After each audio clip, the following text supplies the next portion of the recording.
এটা অবহেলা হলো। আমরা তো চাই যার ভুল হবে, অবহেলা হবে, তার চিকিৎসার সাজা হওয়া উচিত। অবহেলা যেটা বলতেছেন বা ভুল বলতেছেন, এটা কিন্তু ডক্টর স্বীকার করতেছেন এটা না। একটা তদন্ত কমিটি হবে, কমিটি ডিসিশন দিবে, হ্যাঁ এটা অবহেলা হয়েছিলেন এবং এ হলে তার বিরুদ্ধে ব্যবস্থা নেওয়ার সুযোগ আছে। নিশ্চিতভাবে সুযোগ আছে, আইনি সুযোগ আছে। যদি কেউ অবহেলা করেন, কেউ ভুল করেন, কিন্তু কে বলবে এটা এই অবহেলা এবং ভুল? কোশ্চেনটা হলো একজন মেডিকেল পার্সন অবহেলা করছেন না ভুল করছেন, সেটা কি কে একজন রোগী বললেই হবে, না এটা একটা তদন্ত কমিটির মাধ্যমে আপনি ডিসিশন নেবেন?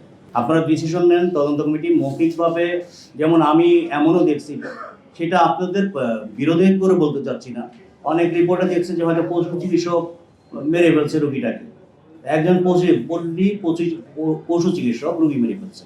এখন পেপারের হেডিং হচ্ছে যে চিকিৎসকের অবহেলায় রোগী মারা গেছে।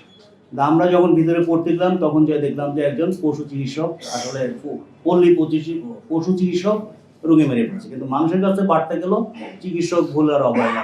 আবার অনেক রিপোর্টে আছে ডক্টরের যেমন আছেন যে চিকিৎসা হচ্ছে বা ইয়ে হয়েছে, এখন এটা ভুল হলো না এটা অবহেলা হলো। আমরা তো চাই যার ভুল হবে, অবহেলা হবে, তার চিকিৎসার সাজা হওয়া উচিত, কিন্তু সেটা তো একটা তদন্ত কমিটি একটা ওয়ে অফ ইয়েতে যাবে যে আপনি তদন্ত করলেন, আমি ভুল করছি, আমার ভুলের সেটা মামলা হবে, তদন্ত হয়ে কমিটি যদি মনে করে। এমন আপনারা বিএমপিসিতে প্রায়ই দেখবেন অনেক ডক্টরেরই বিভিন্ন ধরনের সাজা হয়, এবং উদাহরণ হিসাবে বেশ কিছুদিন আগেও কয়েকজনের রেজিস্ট্রেশন বাতিল, স্থগিত, এরকম অনেক ধরনের আপনারা মনে হয় সুযোগ পান দেখা।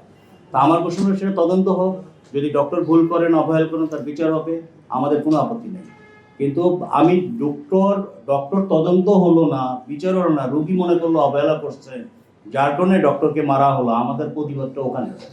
যে এটা তো হতে পারে না, এটা তো একটা গ্যাপ তৈরি হচ্ছে, গ্যাপটাকে মিউচুয়াল করতে হবে, আপনাদেরকেও আগে আসতে হবে, এবং সাংবাদিকরা তো আমাদের একটা বন্ধু হিসেবে কাজ করার কথা। আর আপনাকে চিন্তা করতে হবে যে আমি একজন ডক্টর আউটডোরে কি আসলে কি একজন ডক্টর 200 রোগী দেখতে পারেন কি?